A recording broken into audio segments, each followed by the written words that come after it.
Right. This seemed like I'm in someone's photo now. Don't want to be in someone's photo. This seems like a fitting place to stop because of the horsecock. I'm in Dorchester. I've come down. I'm on the first challenge, which is the KTM challenge. That is, which is to get 1290 kilometers in the shortest space of time. I'm failing dramatically because I only just got the bike and I'm already late, so I think I've lost this challenge. You know, first ride report really. What have I done? Probably 400 miles now. And I really like it. Look, hey, look.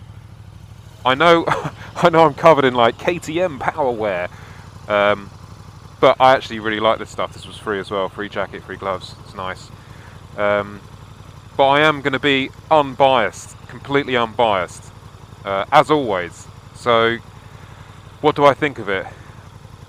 I really want it. I really like it. I didn't think I'd like it as much. It's super comfortable, super fun. The wind noise and the wind is still an issue, but I think you're just going to get that on any naked bike. You just got to slow down when you're on the fast bits. Really, this bike is for blatting round, kind of 40 to 70 mile an hour, that sort of range. And the torque on it is just mental. Like, seriously, just mental. Look at these guys. Should we follow them round? Oh, no, he's stalled. But the torque on this bike, I've never ridden anything quite like it. It's just there, wanting me to spank it everywhere. So look, let's deal with some negatives. Wind noise, negative. Like, you get major neck strain at about 70, 80 mile an hour plus. On a private road, of course. Fuel consumption is got about 130 miles to a tank. I'm not sure how big this tank is. I can't remember. You have to look it up. But it's not too bad. It's not too bad. Like, my Ducati's way worse. Put it that way. The menu system on here I don't like. It's really confusing. I somehow managed to put it in Italian earlier and I had no idea what I was doing. People keep going on about the traction control and the electronics ruining this bike.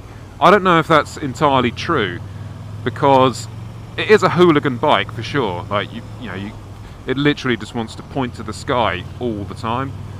But then the sport mode allows you to do that for a couple of seconds. It's not so bad. I'm not the type of person that can I can't do holdy-uppy wheelies anyway, so let's go this way. See you later, guys. I can't do holdy-uppy wheelies anyway, so it's not really so for me it's good because it allows you to have a little bit of fun. I'm not suggesting you do wheelies on public roads, by the way, people, but it allows you to have a little bit of fun whilst having that safety net. And it's got so much torque, this bike. I would be really careful, even in the dry, of taking the traction off. Other negatives, the mirrors, they're very good as mirrors, as what they should be doing. But when I filtered into London on this, and see, it just wants to go to the sky all the time. I filtered into London on this, and it just, God, I must have smashed them 10 times. I must have hit 10 cars. It was really embarrassing. I was like, sorry! But you can't fold them at all. But I reckon you might be able to mod these or get some other mirrors which fold, and that would make it alright. The bars aren't too bad. The bars aren't too wide. But it's super fun. Super fun. It's another jizz machine. Side stand is very stiff and also very upright. So if you're parking on even a slight hill, it's a bit like, I don't want it to fall over, which is a bit unnerving. Especially, it's really windy today, so especially in high wind, you've got to be really careful which way you park it. The LED lights on the front are super visible to drivers, so people do see you much better. Do this one as well. But yeah, it's super fast. Yeah, super fast, just super fun. I love it, and it handles nice. It handles really well, but it's a really comfortable bike. It's great for tall people as well, and I rarely have good comfortable legs, or comfy bum, comfy back. It's good. Whether it's 14,000 quid good, I don't know. You'd have to really want one. But then, if you're going to buy a naked bike, and I mean, I am a BMW fan. I really do like the BMW bikes, but I've got to say, I would probably prefer to have this than the S1000R. So far in my experience, I think the S1000R will kind of be more reliable and just generally be a better bike, but this gives you a bit more passion. That's the thing that the S1000R lacks. It's quite robotic, especially with electronic suspension.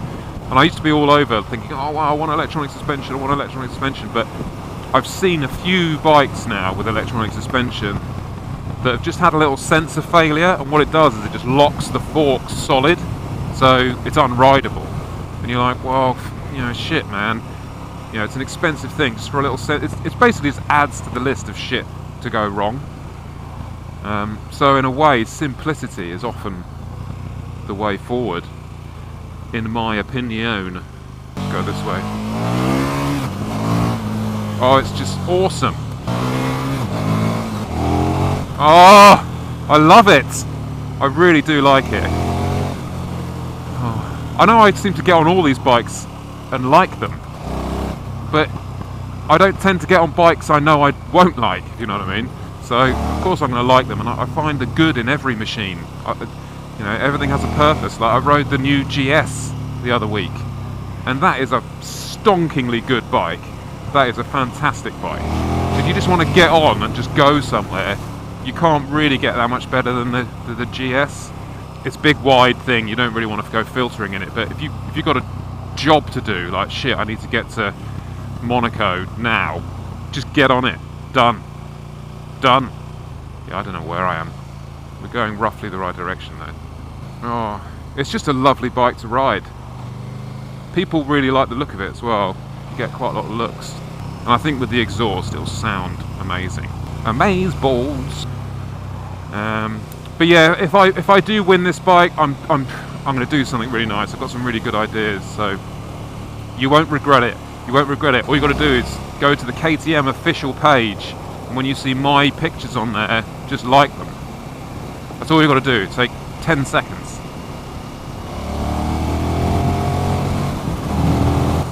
It's just a lush machine.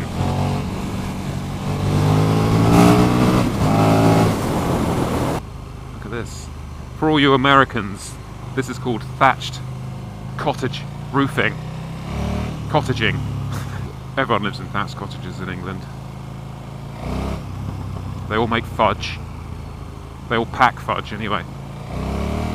What a beautiful machine! It's absolutely... It's a lot smoother than I thought it would be.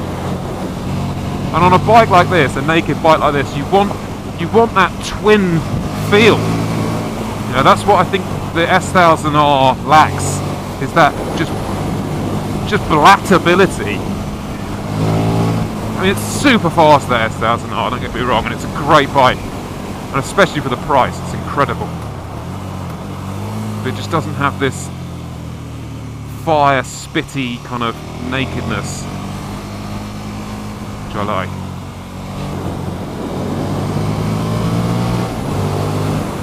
It's really confidence inspiring, this bike. It's not as intimidating as people have made out. Probably because the electronics are there, but you don't really notice them that much. And proper fast! That is ripping my neck, my head off my shoulders. I want to see the sea. It's just such a good fun bike. I love it. It's encouraging.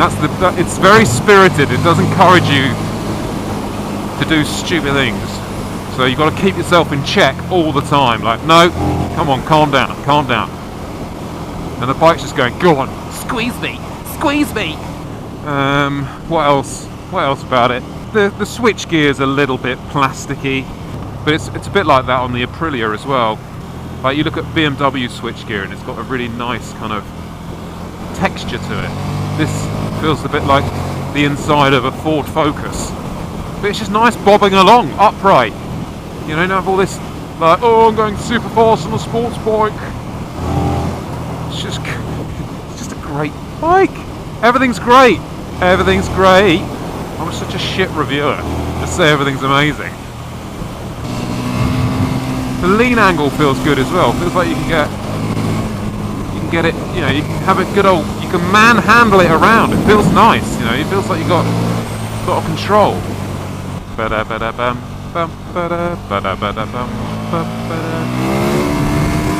It's just like you don't mean to do that, and it just fucking flies off into the sky. But it's a really nice bike. Come on, where is the sea? Come on. I think I chose wisely a place to come on this bike. It seems perfect for it. Because these bumpy roads, you know, you're not shaking yourself to shit. You're not shaking yourself to buggery trying to hold onto a superbike. Cyclists everywhere. I blame Chris Boardman and Bradley Wiggins. Well, mate, got a Saxo VTR, innit, blood? It's probably not even a VTR. Lowered. No, it's not. My mum had a Saxo VTR. I was like, she came home, she's like, oh, I bought a new car, darling. I was like, what have you got? Oh, it's a Saxo VTR. I was like, fucking hell, you chav. Oh yeah, this is good. It just does that all the time. You can't stop it. It's actually pretty annoying.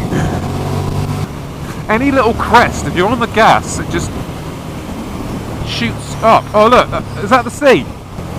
Badger. There's the sea. Fuck me. Stay there, dick. Look at these cyclists everywhere. They're so annoying. I like cycling, but you know, ramblers. I like cycling, but it is a bit, you know, it's going a bit over the top, isn't it? Oh, well look at this. Isn't this sweet? Oh, snowdrops in the cemetery. That sounds like a song. Snowdrops in the cemetery. Come on, dear.